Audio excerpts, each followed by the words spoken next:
Welcome back, guys, to Just a Bit Outside. I'm your host, Brayden Krevling, along with my co-host, Nathan Keener.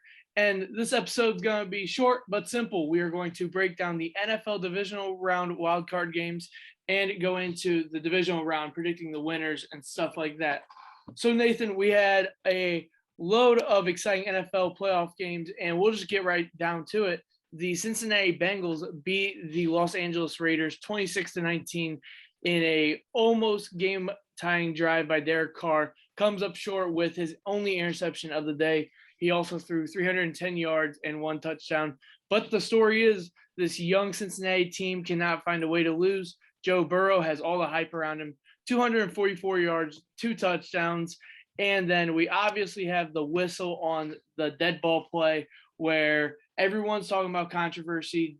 Should they allow the touchdown? Should they have not? The referees met up, came to a conclusion. Not a lot of people liked it. Break down this game for us. Yeah, you talked about what Derek Carr did. Only threw one interception right there at the end. He did have a fumble, though, that they lost. That really did hurt that team. Good for this Bengals squad, though. They broke a 31-year playoff drought. They can finally send a text message that says we won a playoff game. And the Raiders, their playoff losing streak still continues. They have not won a playoff game since that 2002 AFC Championship, which the Brady fumble rule. Other than that, they've not won a game since then. Rarely are in. They finally make it in. And they didn't really show up in a game like this. They didn't come out of the gates hot, not swinging. Cincinnati, they got a lead, and they just kind of held to it. Raiders, they were driving there at the end. Credit to Jermaine Pratt, though, for getting that interception. Other than that, Derek Carr, 29 of 54, as you said, 310 yards, one touchdown. He was sacked 3 times. That Bengals line got some pressure. After that Bengals defensive line, they had some injuries. After that, the Raiders were able to get a flow in the running game. Seemed like that completely changed this game. Other than that, talked about Joe Burrow and what he's doing. Joe Mixon, 17 carries, 48 yards in this game. Not his best, but they didn't really need to rely on him. As Jamar Chase, he had 9 catches, 116 yards. CJ Uzma also got in the end zone once again. He provided 64 yards on 6 catches. Would love to see my man T. Higgins get some more targets, as he only had 3, and he had 1 catch in that game. Not very good. Credit to the Bengals. They scored on all first half drives. They scored on all 4 of them. Evan McPherson, he's the first NFL kicker to make all 4 kicks in his postseason debut. Credit to him. They relied on him a lot, as they only had 2 touchdowns. Still, to get the score they had to kick the ball through the upright. Raiders, they're 0-2 on goal-to-go efficiency, 1 of 5 on red zone. They just could not get the ball in the end zone on this Bengals team. That secondary of Jesse Bates and Von Bell was flying around. They looked pretty good. And then after that, like we said, Derek Carr, you got to protect the football. If he protects the football, this game's a little bit of a different story, obviously. He didn't. Now they're sitting at home, and the Bengals are moving on. Other than that, it was a pretty fun all-around game to get the playoffs started. Other than that, we had some more exciting games to get into. But after that, what happened else? What else happened in the AFC? Ugh. Yeah, we have an AFC North, or not North. We have an AFC East matchup. The Buffalo Bills and the New England Patriots met for the 3rd time this year, and this meeting did not go like the other 2. When you talk about point differential, the Bills beat the Patriots 47-17. Josh Allen just had a game, 308 yards, 5 touchdowns, really solidifying that he thinks he should be named the best quarterback in the AFC. Devin Singletary of the Bills had 81 yards and 2 touchdowns. And then Mac Jones of the New England Patriots had 232 yards and 2 touchdowns and 2 interceptions. And really the question of this game was, even though Mac Jones is a rookie quarterback, you're still pairing him with the great Bill Belichick as a coach. Would Belichick have an answer for Bills Mafia and Josh Allen coming in?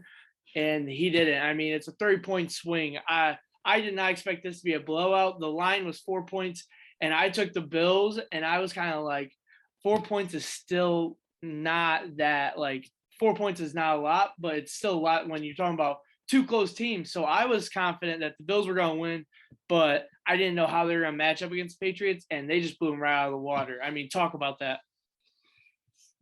Yeah, you said, did Bill Belichick have an answer for Josh Allen? He did not.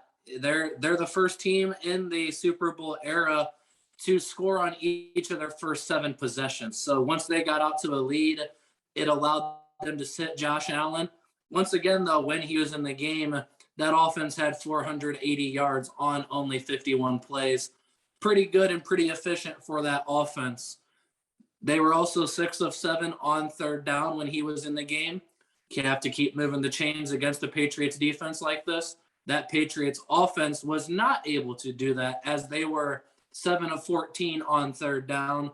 They were 4 of 4 on fourth down, but I would rather not have to go for it 4 times. You need to convert those third downs, not put yourself in that situation with a young quarterback. Clearly on the other side, Josh Allen, I've been arguing the best quarterback in the AFC all year. And I mean, he kind of proved it in this game. He had the postseason franchise record with 5 touchdown passes, 2 of those 2 Dawson Knox in the first half. And that after like you said, Devin Singletary, he had 2 rushing touchdowns, able to get him going on the ground. This is Bill Belichick's largest ever defeat in his playoff tenure. That goes back to 2000. So 20 years, this is the largest loss they've had. Didn't look very good up there. I mean, it's just that simple. That stretch they had, though, against the Bills, they won 35 of 40 games. They have now lost 4 out of their last 5, the one win they had in that really shitty weather up there in Buffalo. They went in there, won that game this year. You figured playoff atmosphere again in Buffalo with the weather, a game plan could be similar, but it was not. Mac Jones threw the ball 38 times, 14 of those incompletions. Like you said, he did throw 2 interceptions, just couldn't protect the football, and that's something he really struggled with down the stretch. You give your offense 20 carries for 89 yards. Clearly, New England likes to run the ball. You have to get that running game going for Mac to be successful. They did not get it going. Simply put, they got down way too quick, just could not recover in that game. Once you're down, it's very hard to run the football, get the offensive flow you want. Credit to Buffalo, they came out, they pounced, and like we said, they gave Josh Allen a little breather at the end of that game just to keep him healthy. A lot of teams, they probably wish they could have had that. The Bills, they got out safely with no injuries in this game. They're moving on to the next round. What else did you see? Yeah, and to credit your point, when you say that it's very hard to run the football when you're down 2-3 scores, I think we see that a lot in the league where teams that have good wide receivers and good quarterbacks, can make those 14, 21-point comebacks because let's just say, for instance, you have Kyler Murray, you have DeAndre Hopkins next to him, you have Patrick Mahomes, you have Tyreek Hill, Travis Kelce. When your quarterback has those weapons, you can make 21-point comebacks and air raid the ball. And just Mac Jones has Jacoby Myers. I mean, not legit wide receivers to talk about 21-point comeback. But moving on. Not quite. And yeah, as you're saying, that's something they definitely need to address. I put out a mock draft on Krev's Corner. They got a quarterback last year without having to move up in the draft. They kept their first round pick for this year, which teams like the 49ers and the Bears, they don't have that. Patriots kept their pick. Now they have a first-round pick and a great wide receiver draft. You need to address that position. Get this guy a playmaker because it surely seems like he is the franchise's answer at quarterback. Yeah, and I think Mac Jones is a quarterback that you can come back down 14, 21 points. You just have to give him the supplies for him to make that happen. Moving on to an ex-Patriot quarterback, we have the Buccaneers-Eagles game, which I did not get to watch the whole game. I watched the highlights, but it just seemed like it was a very poor game up until the last 2 minutes. Always had this much of a separation between them.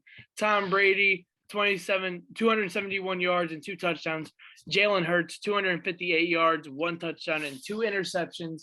And my question in this whole game is, if this is what you get out of Jalen Hurts in a playoff performance when you're supposed to show up, lights on, time to shine, you're playing against the GOAT, you got to step up in these moments. Is this your quarterback for the future Philadelphia Eagles? That's been the discussion all year, and I mean, you look at his stats in just his overall span that he's played; they're really good. I've told you they're similar to the likes of Lamar Jackson, and he's supposed to be getting a mega deal. This is a guy that people are trying to get out of town. And a game like this, I mean, it kind of just does show it. He has limitations. He doesn't have the best arm. Clearly, a superb athlete that loves to be in the weight room, never have to really worry about him getting hurt. Big, strong, physical guy. There's just limitations. And once you get down like they were down, geez, right here, yeah, they were down 31-0. Once again, you get 2 junk touchdowns there at the end of the game. One Boston Scott rushing touchdown, and after that, Kenneth Gainwell had a receiving touchdown. After that, I mean, I don't really think Tampa Bay cared. You could tell once that game got down to the end, their offense changed. They were just trying to kind of stretch that game out. They tried to run the football. They kept punting it back. The Eagles, they took advantage in the end. Other than that, this wasn't much of a game. The Buccaneers, all 31 of their points in the first 3 quarters. Tom Brady, I mean, he's the GOAT for a reason. 271 yards, 2 touchdowns. Didn't have to do a lot. As Keyshawn Vaughn and Giovanni Bernard, they really carried a load in this game. Those 2 combined for 30 carries. They both combined for 97 yards, 2 touchdowns. This is something that I didn't think Giovanni Bernard would be back for this game. There was talk about Leonard Fournette possibly being back.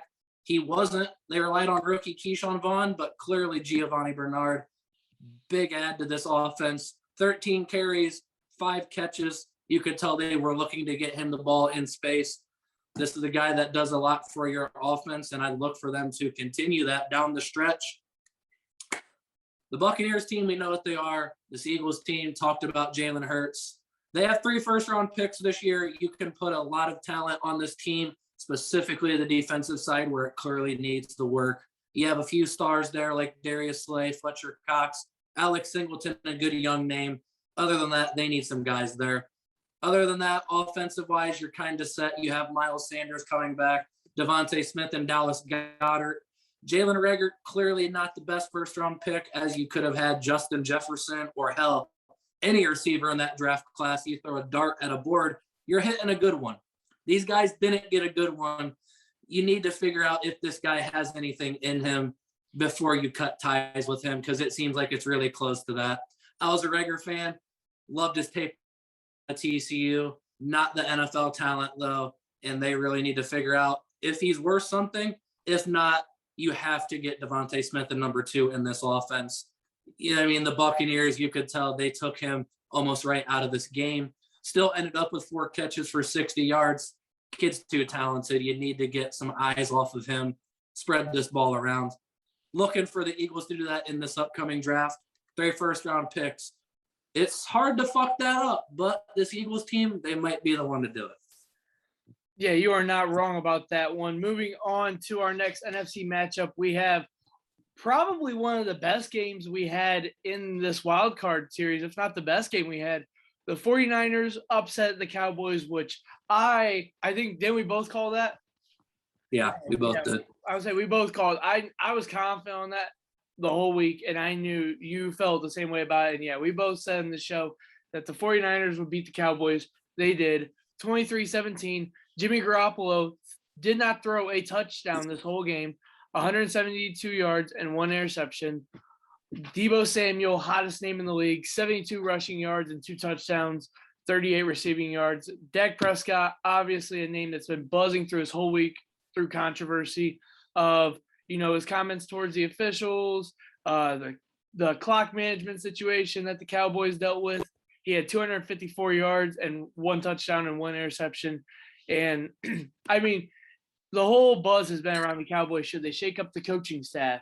How should they have handled the referee situation? In this situation, I'm pro referee, pro officials on this. I mean, coming in as professional athletes, you know that you are expected to understand the rules, expected to know that if you are a center and a quarterback, you should know that the umpire has to place the ball every snap. It don't matter if there's 13 minutes left in the first quarter or if there's 2 seconds left in the fourth. I think that as NFL players, and I think this in sports across all athletes, is they should have a better understanding of the rules like that when it comes down to situations like this. And then my next comment is, I don't know if you should shake up the coaching staff, but I'm very interested to see if this coaching staff stays the same going into next year. Your comments. Yeah, you talked about knowing the rules. Dak came out, was saying, oh, yeah, good for the fans for throwing stuff at the officials. He quickly backtracked on that. At the end of the day, Dak really is, I seemed like a genuine good guy. Just had some troubles on the field, and there's a lot of pressure on him. There's only 3 quarterbacks in this league getting $40 million. 2 are continuing to play, and the one's not, and that's Dak Prescott. You give a quarterback a mega deal, it really hurts your whole team with just giving that much salary to one player. I mean, just that's why quarterbacks in the playoffs on rookie deals, that's what teams love. You get young talent around, or just veteran talent around them, uplift them. Dak is the main guy. Dak seems to be the Dallas Cowboys now. And this is unacceptable for him, to be honest. Not just the final play, but the whole game. I mean, 254 passing yards, not very good. You were sacked 5 times. I get that goes on your offensive line. He has some mobility. He can get out of the pocket and move around. He also threw an interception, also 20 incompletions. So trouble getting the ball to these talented receivers, which shouldn't be an issue. You talked about their coaching staff staying intact. I'm not really sure. Both of these guys have, or both coordinators have, head coaching. They're both head coaching candidates right now. Dan Quinn seems to be a really hot name to the Denver Broncos. Seems to want to work with their GM. GM wants to work with him. Maybe one of them's gone after Kellen Moore's performance. I think he's back in Dallas next year if they bring him back. I mean, ironically, Moore is the one calling the plays. You have to get more designed for CD Lamb. 1 catch, 21 yards, not what you're looking for in this game. Even Amari Cooper, 6 catches, 64 yards. This is not a very good secondary for the San Francisco 49ers. There are not a lot of big names. Those are in their front 7. That back end is really, really not that good. And, well, they simply shut down this offense. The running game, 21 carries, 77 yards. Not much going there either. Ezekiel Elliott, hopefully he can get his knee right and get some burst back. I don't think he's had any in a while. You might need to address that because you're also paying him $20 million. You paid $60 million for that backfield to come out and do this in a playoff game. Not very good. And I mean, if you're Jerry Jones, you wonder why you haven't won a playoff, or you wonder why you haven't reached the NFC Championship in 27 years. You have 3 playoff wins in those 25. Colin Kaepernick and Mark Sanchez both have 4 in their times in that 25 years. Clearly, they've not played all 25, so that's just sad that they are on this list and already out of the NFL. I don't know, man. The issue at the end, yeah, clearly get the ball to the ref. They were driving at that point. Jimmy G did throw an interception, almost came back to cost them as Dak scrambled for a touchdown a minute 30 seconds after that. They got the ball back with 33 seconds left. Should have drove down the field. They did. They just ran out of time at the end of the day.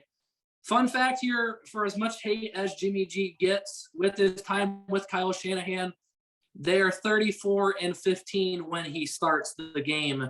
Without him, they're 8-24. So clearly a big difference there. For as much hate as Jimmy gets for them already trading multiple first-round picks to bring in a new quarterback, it's ironic how good their record is with him. Dallas, you need to cut down on the penalties, a big thing in this game. That ultimately bit them in the ass. They had 14. 8 of those took away a first down for Dallas or gave San Francisco a first down. Those 14 penalties were for 89 yards. That just shows it right there. You clearly took away a lot of first downs from your team if it's that small of a yardage. Dallas, I don't know what you're going to do. You're in cap hell for the next, seems like, good amount of time with the contracts you have on the books. Coaching wise, not sure what you do. McCarthy just seems to never have been the right guy wherever he's at. I mean, just look at what Aaron Rodgers is doing without him now. For years, yeah, he did good with McCarthy, but now it just looks so effortless and easy and nonchalant where it's like, why does it not look like that in Dallas? Why did it not look like that before in Green Bay?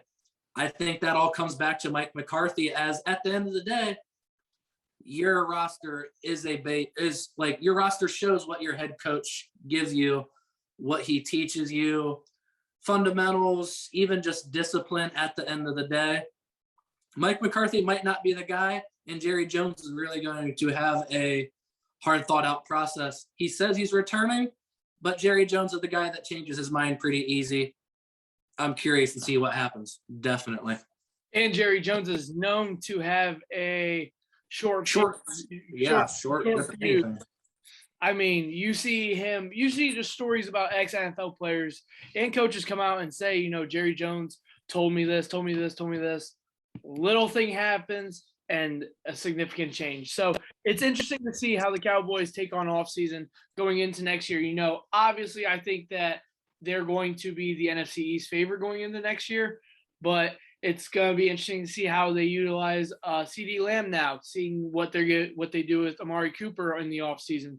I would doubt that they pay his contract and match it. This is also a team that has Michael Gallup as a free agent. They're sitting there at the back end of the first round, and I know what Jerry Jones is probably going to think, we can just get an offensive playmaker and replace him. As good of an idea as that is, and as good of an idea as that rookie contract is, I'd probably go with the non-sexy pick and go with your defensive backfield. Trevon Diggs, yes, he's given up a lot of yards. We've talked on this show. The interceptions are a big deal. But opposite of him, you have Anthony Brown, who is third in the league in yards given up, right behind Diggs at first. You got to address that. Even your secondary. Jaron Kearse is a veteran guy. A lot of veteran names back there. This Dallas team, I know you want to go offense and try to improve that. They just need to simply play better. Your defense, it needs some more talent. Please, Jerry, be smart because, look, last year you didn't take a receiver or something stupid. You took Micah Parsons, clearly played out in your favor as NFL Defensive Player of the Year candidate and for sure Defensive Rookie of the Year. I mean, not the sexiest pick to go defense, but sometimes it needs to happen. This is a team that desperately needs defense. Yeah, moving on to our next one, we have the Kansas City Chiefs played the Pittsburgh Steelers 42-21, but this game was a blowout from jump. Actually, not from jump. It was a blowout, but the Pittsburgh Steelers scored the first touchdown on their defense. It was crazy over here. I bet $1 that the Pittsburgh Steelers defense would score the first tutty, and that actually happened, which is still unbelievable. But Big Ben threw in what is likely to be his last game in his career, 215 yards and 2 touchdowns, and Patrick Mahomes just had another day. I mean, 404 yards, 5 touchdowns, an interception. Obviously, Patrick Mahomes and Josh Allen match up in this divisional round, which we're going to talk about later down in the show. But it is probably going to be one of the best quarterback-to-quarterback matchups that we've seen in the divisional round since maybe a Brady Manning matchup. I mean, talk about Patrick Mahomes and this offense. I know that we aren't the biggest fans of him just because, I mean, to be frankly honest, some of those guys on their teams are douchebags, but you can't deny the numbers. You can't deny the talent that the Chiefs put on the field. So talk about this game. And then the Steelers, I mean, where do they go from here? You obviously have to start all over because your franchise quarterback of how many years is retiring. Do you go Mason Rudolph? Who is your starter at that point? Yeah, you talked about the game getting off to a kind of not a furious start. Clearly, the Chiefs in the first quarter, they had 70 punt return yards and 62 yards from scrimmage. In Pittsburgh in that first quarter, they had 12 yards on 14 plays. Started off really slow. They put McCole Hardman at quarterback for whatever reason. They tried to run a little jet sweep. There was a fumble. TJ Watt scooped and scored, won you a lot of money. The most wild shit I've ever seen watching a game. I didn't expect it to happen at all. Hell of a bet by you. After that, yeah, the Chiefs seemed pretty pissed off. They scored a touchdown on the next 6 straight possessions. And I mean, that just states itself. We're not fans of this team, as you clearly stated, but this is a team that to start the year, we're like, they're not even going to make the playoffs. And yet here they are moving on to the divisional round once again. Patrick Mahomes, 30 of 39, 404 yards, 5 touchdowns, 1 interception. I would simply say he knows when to show up when it's playoff time. He knows it's down to it. There's a lot of pressure. He plays his best football. Travis Kelce threw a touchdown pass, also caught a touchdown. I mean, they just like they're having a lot of fun playing football. Most teams, they have a lot of pressure on them. A team that's been to how many Super Bowls, you'd figure a lot of pressure. No, these guys are just out there having a blast, just goofing off. And I mean, when you score 6 straight times, you kind of get a gist of, oh, we're going to go down and score again. Why not have fun? They did. Jerick McKinnon was a key player in this game for them. Without Clyde Edwards-Helaire, we thought they were going to have to rely on Derek Gore a lot and Darrell Williams. McKinnon got a bulk of that work, 12 carries, 61 yards. He also had 6 catches, 481 yards, and a touchdown. Second on the team in receiving, first on the team in rushing. I'm a Vikings fan, got the Vikings jersey behind me. This is a guy who was very talented in Minnesota. San Francisco gave him a big deal for him to be their lead back. Dealt with a lot of injuries, had a bad falling out there. Really happy to see this guy balling out and healthy, even if it is for the Kansas City Chiefs. At the end of the day, love this guy as a talent, love this guy as a player. Good for him. Clyde Edwards-Helaire looks like he'll be back next week. Big boost for this team. Other than that, I mean, we're going and talking about the Pittsburgh Steelers. Seems to be moving on from Big Ben, as this is his last game. Like he said, 215 passing yards, 2 touchdowns, no interceptions. Would like to send it off with a win, but for the way he played this year, not the worst stat line he could have. Mason Rudolph, it seems to be their quarterback. I mean, they've came out, said they're fine with moving on with him. I definitely wouldn't be. This guy's just not the answer, and you already have a talented team. You made the playoffs with that statue back there in the pocket. If you get a mobile guy, maybe a lineman or two, this team is right back in Super Bowl contention, I feel like. TJ Watt's a star. Najee Harris proved a lot this year. Deontay Johnson, Chase Claypool, Pat Freiermuth. Juju is a free agent. I'm not sure where you go from here, but I definitely wouldn't go Mason Rudolph, whether it's going and trading for another guy, signing someone, or drafting someone. I can probably name 45, 50 quarterbacks that I'd rather start an NFL game than Mason Rudolph. Pittsburgh, if you want to do it, I'm sure the NFC or the AFC North will be happy to accept it. I wouldn't do that in one of the best divisions in football. I would not toss him out there. If you want to do it, Mr. Rooney, more power to you. Good luck. That's all I got to say about that. Steelers should have came out and played better, but Kansas City, once they get rolling, it's hard to stop. This offense seems to be rolling. Getting into the next round of the playoffs, very curious to see what happens. Yeah, going on to our last game of the wild card round, we have the Los Angeles Rams beat your Arizona Cardinals 34-2. Thanks for emphasizing that for this game. I appreciate that. No, I'm saying you've always been a fan of the Cardinals, and you've spoke very highly of them throughout the show.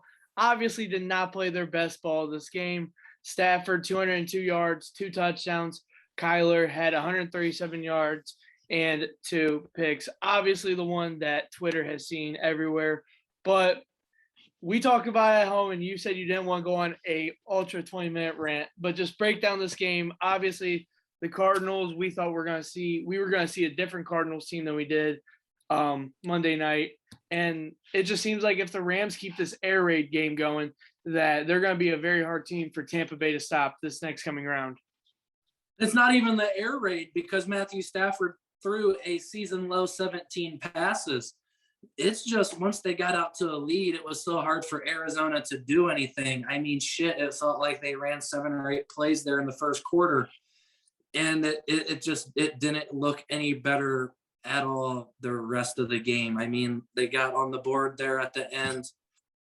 Just not the best game. Like I said, I don't want to go on a big rant about this. I've ranted on this show a lot about this team. If you want to hear them, more power to you to go back and listen to past episodes. This is a team that was 8-1 on the road. They had their home struggles. This was a road game. You've already went into Los Angeles and won there. Convincingly, might I add, in the first half of the season. Clearly not the case here, as the other team won convincingly. 34-11, that's not even a competitive game. My quarterback, he has to be better. Clearly, the stats weren't there. He faced a lot of pressure, and that's what this Rams team has done. They got pressure on him and forced him to stay in the pocket in that week 14 matchup we saw. They went right back to the same game plan, and the Cardinals' offensive line, the tackles, they couldn't hold up. This has been a problem for a long time. I've watched every Cardinals game since Kyler Murray's been with the franchise. They haven't had an offensive line made the Pro Bowl since 2015. I would say you should probably address that. 5 guys on the line, it shouldn't be hard for one to stumble in. Rodney Hudson, clearly the anchor of this line, he got bought in this offseason. He's got 2 more years left on his deal. He'll be there. Other than that, man, you got DJ Humphries, who was the second most penalized lineman in the league. Numbers don't lie. And he also gave up 8 sacks, which is top 5 in the league. Numbers don't lie. Protecting Kyler Murray's blind side with this shitbag, just may I add, is not the best idea. And you can get out of him, believe it or not. Next year, he has a $18.85 million cap hit. That is second on this squad. But if you cut him, you save yourself $14 million. I would pay $4 million to not have this fucking guy start on my team. That's all I will say. That is simply what I would do. Even next to him at left guard, you have Justin Pugh. He makes $11 million next year. After that, you have Justin Murray, Kelvin Beachum, who makes 2.4, and Josh Jones. Josh Jones, a rookie they drafted in the 3rd or 4th round. Didn't expect much out of him. A good guy who can play a lot of positions just for depth. Other than that, you need 4 new offensive linemen. This is something that needs to be addressed, not for your quarterback's health, but just your whole team. You can't get a run game going. The running back simply ran into the backs of the Rams defenders. He ran right into them. They didn't create any lanes. They didn't get any downhill push. This is a unit that needs a lot of work. The head coach, I'm not sure what you do there. I stated a few weeks ago, he should definitely be on the hot seat. And after this game, I feel like that seat got a little bit hotter. I understand you've made progress year to year to year. If you want to continue that, I guess whatever. Just realize you only have 2 more years of Kyler Murray left on a rookie deal. There might be contract extension talks this offseason. If not, next year for sure seems like the offseason you get a deal done. You don't have a lot of time left with him on a small contract. You have to take advantage of it. Simply put, you had a lot of talent around him this year.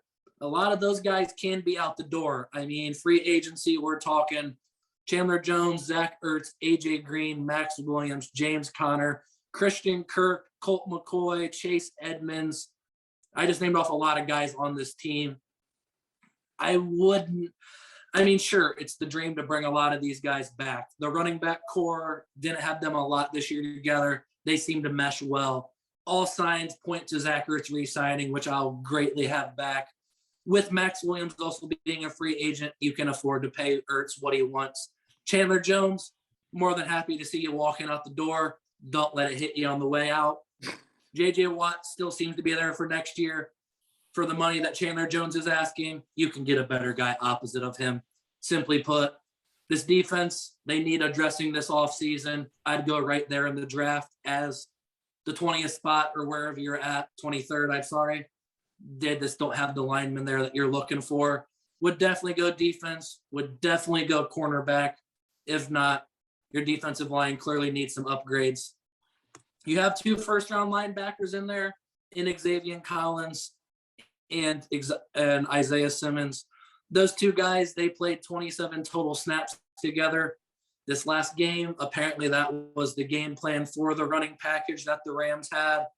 Not sure what's up with that. You spent high-quality picks on these guys, both top 15 picks.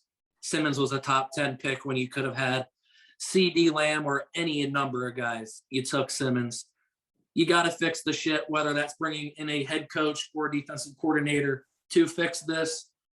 You have the capital invested in that defense. You have the capital invested in the offense, except the offensive line needs a lot of work. This team, just not a lot to say. Really sad that the season ended the way it did, winning 7 straight to start the season, ending 1-5 in the last 6. Not the way it wants to be. I hate this fucking Rams squad. I love Odell Beckham. I love Cam Akers. I wish this team no success going forward. Just being honest about it. Credit to Odell for having a touchdown in this game. He has 6 touchdowns in his Rams tenure, which, fun fact, is as many as he had in his Browns tenure. He had 0 to start this year, now has 6 in just this short time in LA. I hate to say it, but I don't think it was the wide receiver's fault. Other than that, Cam Akers, 5 months after a torn Achilles, he had 95 yards in this game. Credit to him. Man fought back like hell. This is something that you don't see a lot. This needs to be talked about more. And if this guy shines brightly in the next round, more power to him. I'm rooting for this kid. I'm rooting for Odell. Other than that, fuck this Rams squad. I can't wait to face you next year because if this doesn't fire your team up to go into the offseason, I don't know what does. A lot needs to be shown. A lot needs to be improved upon. Hopefully this lit a fire under their ass because 1 out of the last 6 is not the way to end. We'll just say that. What do you have to add to this game after? I said I wasn't ranting, but I guess it was a little bit of one. But I will say, though, in everything you said, and you brought up the point last that I was going to bring up, all I'll say is winning. We had a coach in this same league get fired for winning the last 7 games straight. Win streak of 7 games straight. Season ended. He got fired. Cliff Kingsbury just lost, I would argue, 5 most important games of your season are your home stretch going in. And let's not be honest, the game they won was against the Cowboys. And if you watched the last 6 weeks of the Cardinals, I don't know who the fuck that team was that showed up that day. But I'm thankful they found a way to win a game. And they were down. They were down that game. Yeah, they were down that game to start. Like they had to pull their heads literally out of their asses to even win that game. You lose to the Seahawks, whatever, last week. But that's a game that you need to win to just go into the playoffs against a veteran team, or not a veteran team, but you got veteran guys on that team, maybe playoff experience or not. You still need that momentum to go into the playoffs, especially the first round, when you are coming off of losing 4 out of your last 5 regular season games. That's just stuff that gets people fired. Like I told you, I don't know who gets fired. I don't care who gets fired.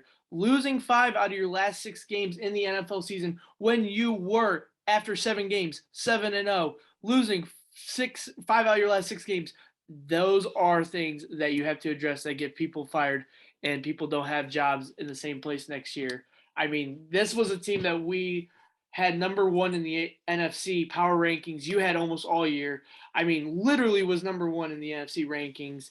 And just it sucks because I know you're a fan, and it sucks because, I had high hopes for this team when we were talking about week 10, 11. And it's hard that now that I root for the Ravens, Colts, you root for the Cardinals, and we're in a divisional round and we have none of our teams in it to root for.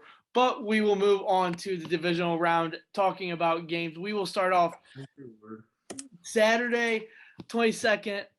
4:30, we have the Bengals and the Titans play each other at 4:30 at Tennessee. I have the Titans in this one. The line opens up as Titans are favored by 3.5 points. I do think the line gets close, so I don't want to choose on the line. but the Titans money line hits. I think the Titans find a way to win this game. The Joe Burrow hype finally gets put to rest for the season. Thank God. Your turn. Who do you think? Yeah, this game, like you said, 3.5-point spread. The over-under is 47. I'm not sure because this is a team that hasn't had Derrick Henry. When they have Derrick Henry, they're completely different without a doubt. He hasn't played since 10/31, and that was against Indianapolis. Surprisingly, he still had 219 carries in that. Did have 937 yards and 10 touchdowns.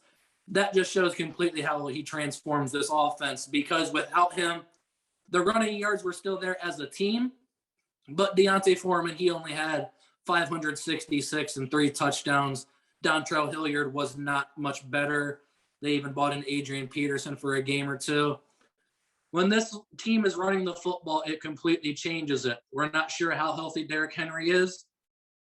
He seems to have a little spring in his step in practice. He's dancing, having fun. Excited to see that. I'm not really sure because at the end of the day, you're going to have to rely on Ryan Tannehill. On the year, 3,734 yards, 21 touchdowns, and 14 interceptions. He needs to protect the ball in this game. Simply put, get the ball to A.J. Brown. Julio Jones has not really been himself on the year.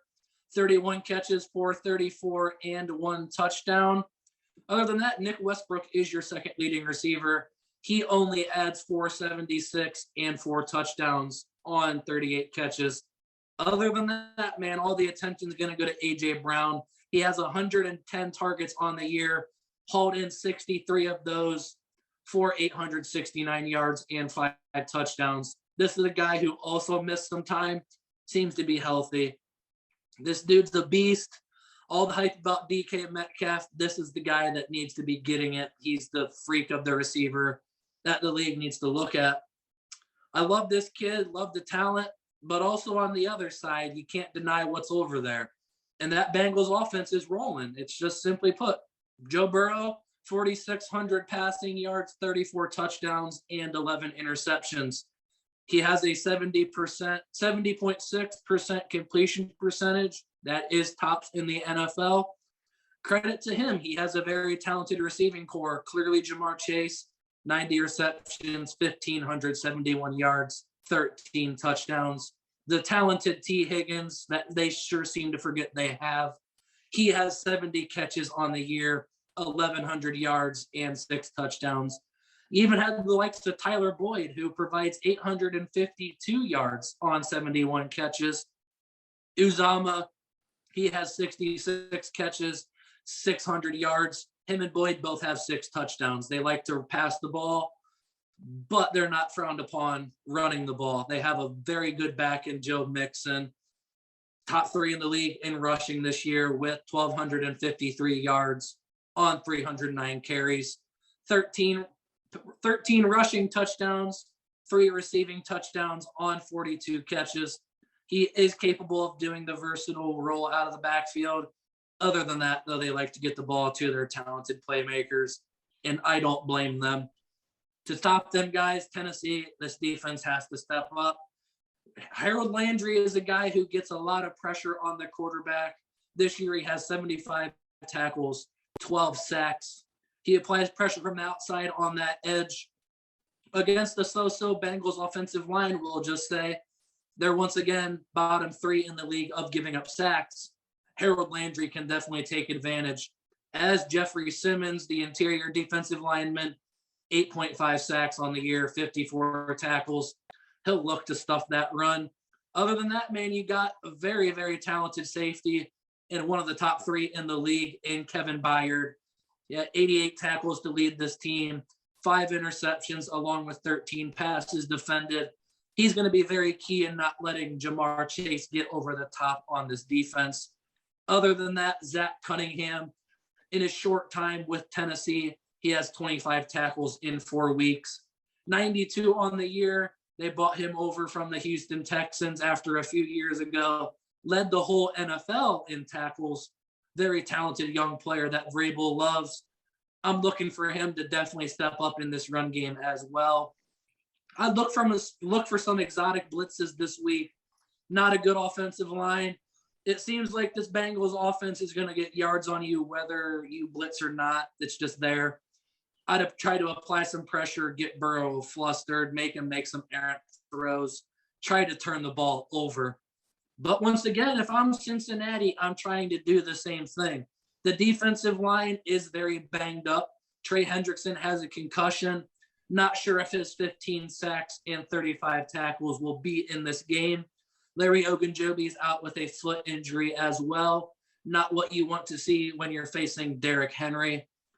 Other than that, Logan Wilson, 110 tackles on the year. Him and Jermaine Pratt, who have 97, they got to fill the gaps. Make sure the powerful Henry doesn't keep his shoulder squares and get downhill. Back end, we talked about Jesse Bates and Von Bell. Bates has 94 tackles. Bell has 103. These guys are very experienced back there. Look for them to kind of patrol A.J. Brown, make sure he doesn't get over the top as well. These teams, they're very, very similar. They don't mind running the ball. This year, though, the Titans have had to pass the ball a lot. It seems like they're going to need to do it in this game as Derrick Henry isn't completely healthy. Cincinnati is 0-6 in franchise history in road playoff games. And believe it or not, Tennessee, when they force them turnovers, whether it's 2 a game or not, if they force 2, they have a 7-0 record. Cincinnati, they haven't had a turnover in the last 5 games. Based off of that stat, I'm surprisingly choosing the Bengals in this one. That offensive attack's moving the ball. It's going to take a lot to keep points on the scoreboard with this team. To do that, Tennessee needs turnovers. If they get to 7-0 record, they're surely going to win. But without turnovers, this Bengals offense looks very, very hard to stop. I'm going to continue to stick with them, and I think they'll get it done and win the first road game in franchise history. Man, that's a bold prediction, but yeah, I mean the Bengals are rolling. I mean, they're one of the hottest teams in the AFC. When you talk about, you obviously have the juggernauts in one of our following games in the AFC, but Bengals making a name for themselves in this game.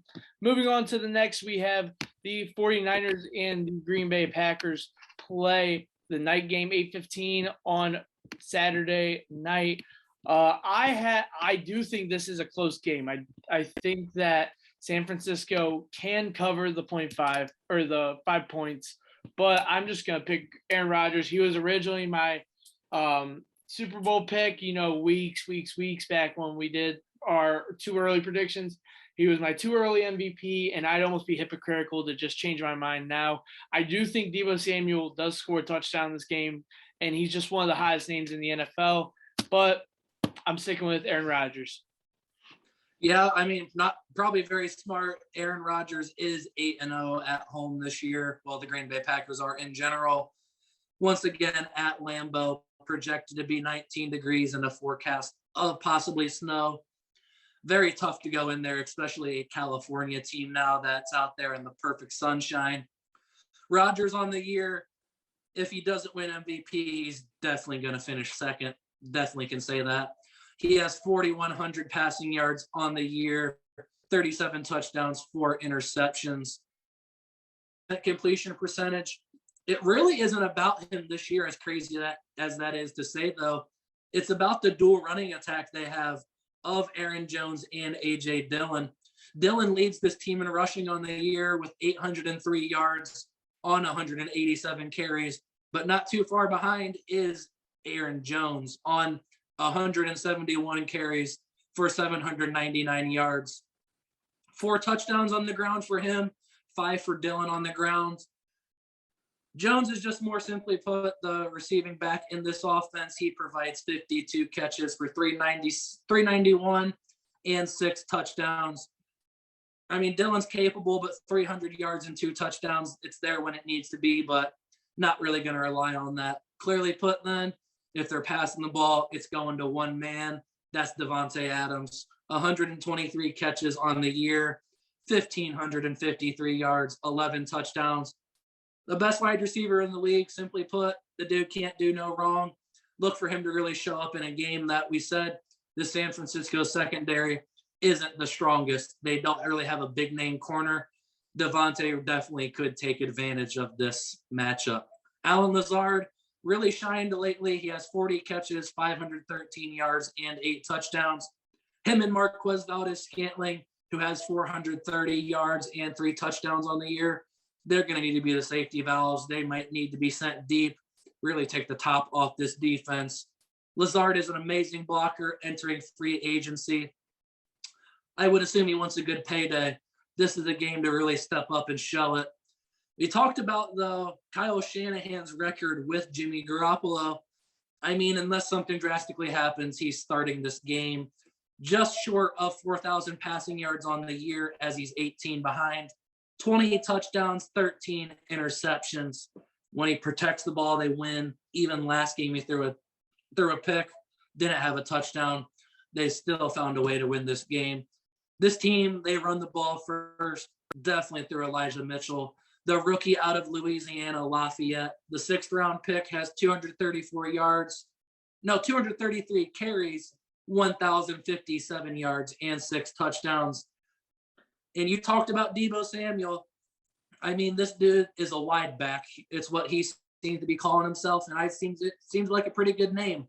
When you look at these stats, he has 61 runs on the year, 437 yards, and 9 touchdowns. Through the air, he has 80 catches, 1,400 yards, and 6 touchdowns. He also, ironically, threw for a touchdown. This guy does it all for your offense. Clearly, I'd look for him to get the ball this week. I would like to think Green Bay knows it as well.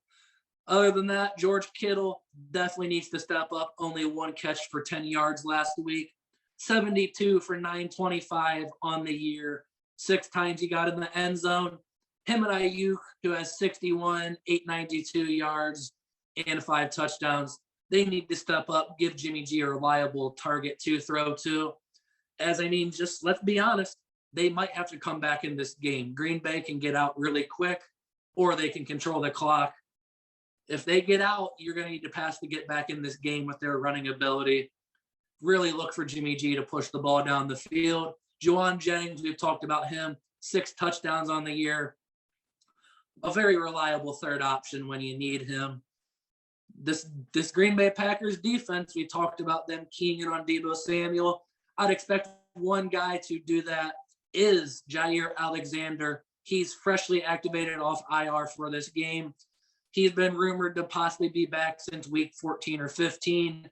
They've held him out for this game, this stretch they're going on, with Jair Alexander joining Eric Stokes and Rasul Douglas's 5 interceptions. Curious to see how that defensive backfield looks. You have Adrian Amos back deep. He provides 93 tackles. They got to step up. They got to come downhill, play the run. They got to really help out Devondre Campbell. He has 145 tackles on the year, which is top 5 in the league. 2 sacks, 2 interceptions. A guy that came from Arizona last year. I've watched him, a lot of him. Very good, solid player. Comes off the edge, can do a lot. Him and Preston Smith, who has 9 sacks on the year. They need to be big in this game. Coming from the other side is Rashawn Gary, who has 9.5 sacks on the year, 47 tackles. Former Michigan product, really needs to step up this week, show he's made an improvement playing the run. San Francisco, this defense has a lot of question marks right now. Fred Warner sure seems to be playing, but he has an ankle injury, 142 tackles on the year. Al Shahari, he and Dream Greenlaw are healthy now to provide their top 3 linebackers for them. Shahari has 107 tackles on the year. Dream Greenlaw's only played 4 games. In those 4 games, 26 tackles. He makes a big impact on this team. The really key guy, though, is Nick Bosa, questionable with the very nasty concussion we saw last week. He looks drowsy and out of it. Not sure if he will clear protocol by then, but he definitely needs to. They need his 16 sacks in there. He also provides 55 tackles. If he's not there, you're just putting more pressure on Eric Armstead. 67 tackles, 7 sacks on the year. The big fella in the middle, possibly looking to get his arm up and bat some balls as he is 6'7". kind of hard to miss them. Key unit, though, that secondary we talked about. Emmanuel Mosley, big week last week with 12 tackles. He's an all right cornerback in coverage. Not really going to want him on Devontae Adams in one-on-one coverage. So after that, you're looking to possibly have some safety help. That's going to be Jimmy Ward and Jaquiski Tart. If not, it's going to be former Brown, K'Wan Williams, and Josh Norman, believe it or not. They're going to need to step up, be big in this game to slow down Aaron Rodgers. Like we said, Rodgers is 8-0 at home. They're a 5-point favorite. The over-under is 47. I like Green Bay. I like the over in this game. I mean, San Francisco, they're 7-3 on the road. Definitely no slouch. But we've already seen Green Bay win a game against them. They went into San Francisco week 3, where San Francisco was surprisingly favored, and they won that game. Not looking for that to be the case again. I think the Packers, they're the favorites for a reason. They're going to go win this game controllably, I feel like. It will be close, but the Packers win a lot of close games, and you feel like they're in control the whole time. Just the calmness they have on offense, the running game they have, the just overall solid defense they have. Matt LaFleur has a good squad to go against his former buddy still, Kyle Shanahan. Two guys, former coaches together. They should know each other's offenses very well. Gonna really be the key. The defenses this week, though, they got to step up. Yeah, that's a matchup that I'm very excited for. I mean, I cannot wait to watch that game because I think it's going to be surprisingly closer than people think, despite a 5-point line. You know, the average NFL fans are probably going to think that Green Bay is going to walk away from this game, and that might not be the storyline. So I'm very excited to watch that tomorrow or Friday night or Saturday night. My bad. I will say, if there's one upset that you clearly don't see coming, I would say this is the one.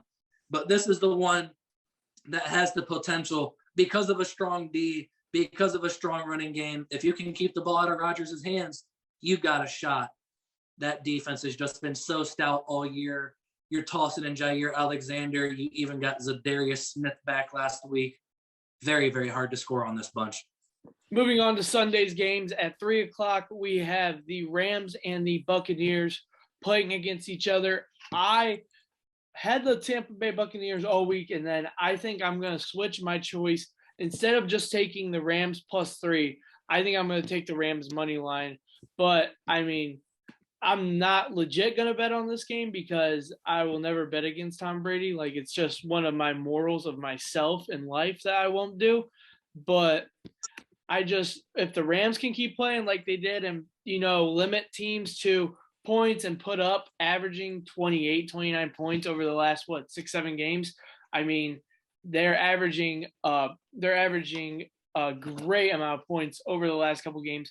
Just scored 30-something against what I feel like is a highly respected defense in the NFL.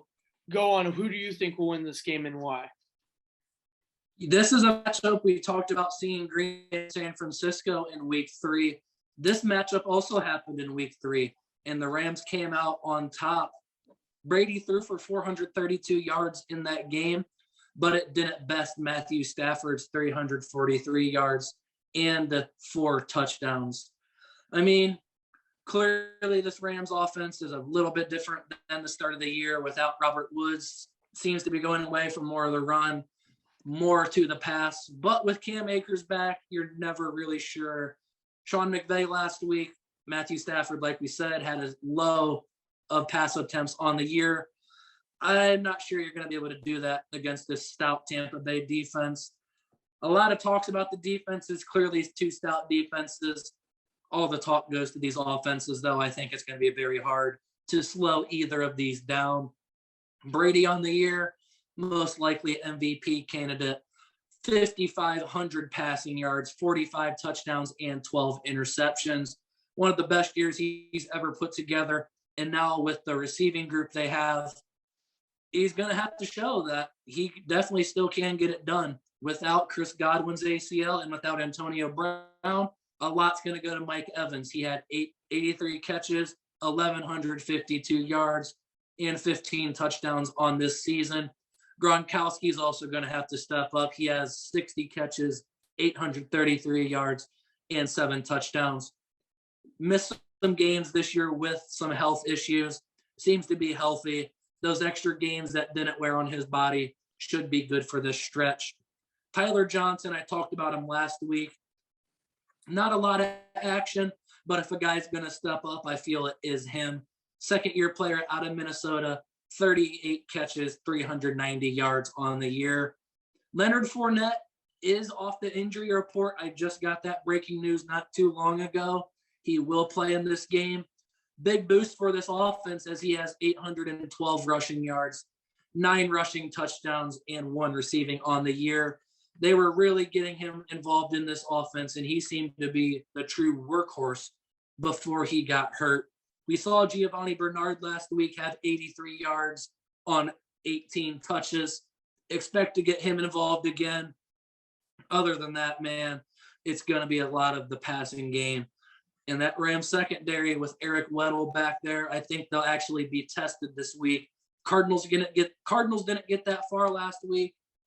They're very, very, very banged up on that back end. Jalen Ramsey will be on Mike Evans. I would expect him to shadow the whole game.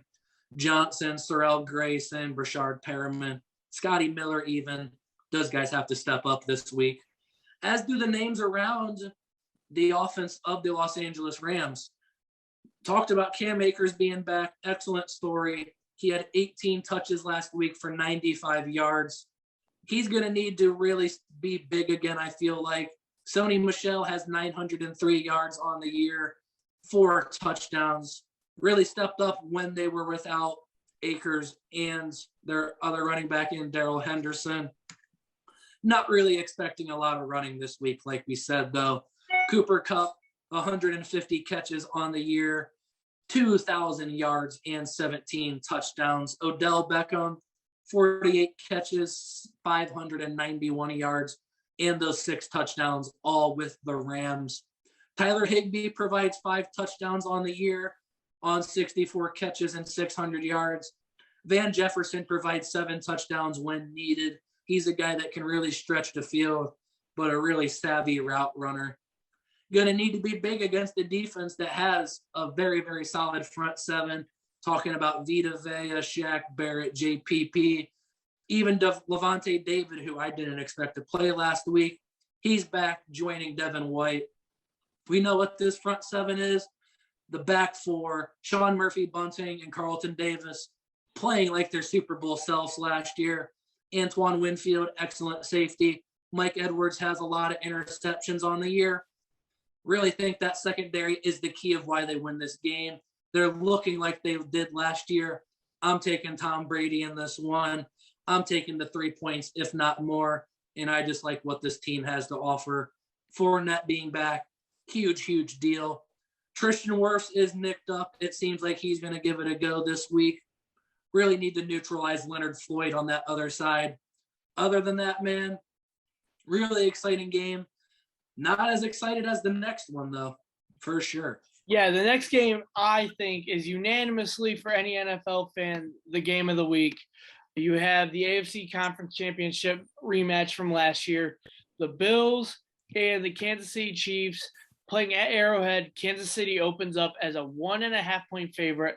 My pick, and I feel the strongest about this pick than I have in the whole playoff. No, not the whole playoff, but this round especially. I have the Bills Mafia, the Buffalo Bills, I think are going to come out and win this game. They just look unstoppable against a team that I thought could potentially stop them. As simple as that. I thought the Patriots were going to give the Bills fits, and the Bills won by 30. So I'm going into this game with more confidence than ever. I think that Bills find their way to get past Chiefs, and if they do that, they go to the Super Bowl. I mean, it's just simple as that. Talking about excitement, I mean, Las Vegas clearly sees this as well. The first 2 games we talked about were over-unders of 47. That last game was 49. This one's up at 55. So clearly a whole touchdown above every other game this week. And clearly the 2 quarterbacks are there for that reason. They're going to put up the yards. And like I've talked about, man, I'm a big Josh Allen fan, big advocate of his. I would have loved him in Cleveland out of the draft. It didn't happen, and they got someone else. But this guy, real dual threat. He has 4,700 passing yards, 41 touchdowns, and 15 interceptions. Has 128 carries on the ground, though. And for a big guy that's 6'5", he's thick and can take a lot of hits. He just doesn't go to the outside. He'll go right up the gut on you. He will not be afraid of Chris Jones. He'll go right up the gut on you. 829 yards on all those carries, 6 touchdowns as well. A lot of the problem with this Bills offense at the start of the year, they were really one-dimensional, let's be honest. The running backs they have there, they weren't doing their job.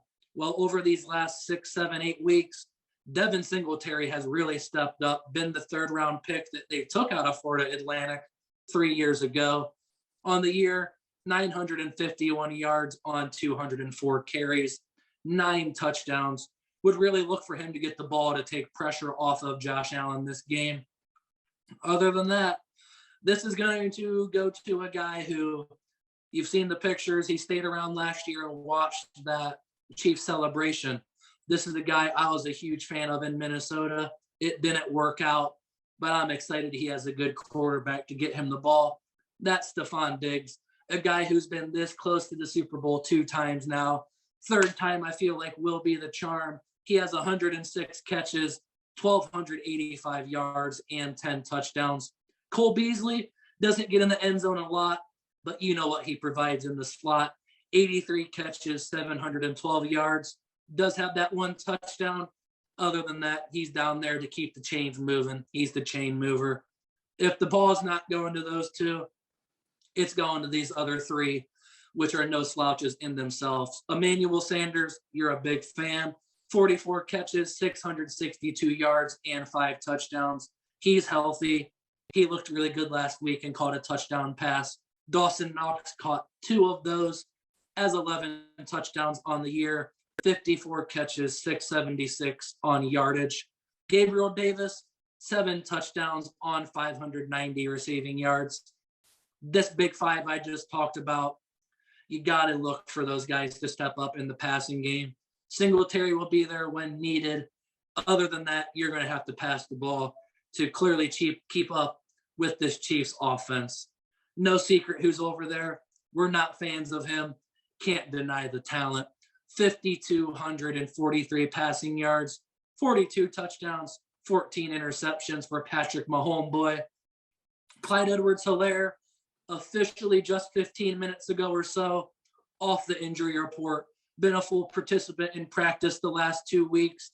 He's not played since that Steelers game in Week 16. Big boost having him back in his 119 carries, 4 touchdowns on 517 yards. Not the big bruiser, but can definitely do a lot for this team and has stepped up in big moments, whether that was for them last year or LSU in the national championship run that they had. The duo of receivers, I mean, we can call Travis Kelce a receiver at this point. This duo, we know what they are, 2 of the best in the league at their positions. Tyreek Hill, 116 catches, almost 1,300 yards as he is 4 short, 10 receiving touchdowns. Travis Kelce has 97 catches for 1,200 yards, 10 receiving touchdowns as well. Byron Pringle has stepped up and seemed to be the 3rd receiving option in this offense above McCole Hardman and even Josh Gordon. He provides 600 yards and 7 touchdowns. Real quick guy that is versatile in the return game as well. I'm going to stick with you, though, and side with you. I love what this Bills defense has to offer. If there's one defense in this game I'm going to rely on, it's that Bills unit. You have 2 solid safeties back there protecting the ball, and those definitely will be keys in stopping the likes of Hill and Kelce this week. They both have 5 interceptions, both all pros. Look for those 2 to step up specifically. And an underrated name in this game, I look to have a huge game, is Tremaine Edmonds. Big game last year in the AFC Championship. Was also very shocked that he was not able to move on to the Super Bowl. these boys are motivated. I understand they're going up against Kansas City, and their playoff record is proven pat. They've won a lot of games. This Bills team, they're hungry. They're clicking at the right time. And this offense is simply just a juggernaut that I'm not sure you can slow down. If one person is slowing it down, it's most likely that Bills defense slowing down the Chiefs offense. Taking the Bills, would love to upset this week, and I think it will happen. Well, there you hear it. Me and Nathan are both on the Bills. Ryan Mafia, I hope. I mean, just seeing the Chiefs, we talk about, we respect the Chiefs' talent. Like we said, they had a lot of struggles this year and turned them around. All respect to them. This team didn't look like they were making the playoffs. I mean, they turned around the Chiefs were a laughing stock at one point in the year. You're like, the Chiefs actually were at one point in their division were 4th place under the Denver Broncos. Like they had a turnaround year and they just kept winning. I mean, that's all they did. They didn't really make much noise off of the football field, and I respect that too. Is just they struggled, had their focuses, and I respect their talent, but seeing Tyreek Hill grabbing pom-poms and dancing in the end zone literally just makes me hate them more and more every week. But that'll do it for our Just a Bit Outside episode, our divisional round picks. Check them out here first, up on YouTube. Check out Nathan Keener's mock draft of the college kids going into the NFL draft. Check out my rankings of the 1 through 8 quarterbacks that are playing this weekend on the divisional matchup. Can't wait to go into our next episode as we will be cut in half, only have 4 teams talking about next week's episode.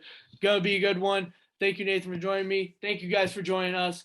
Brain Creveling, Nathan Keener, Just Bit Outside. Check us out on YouTube. Like and subscribe.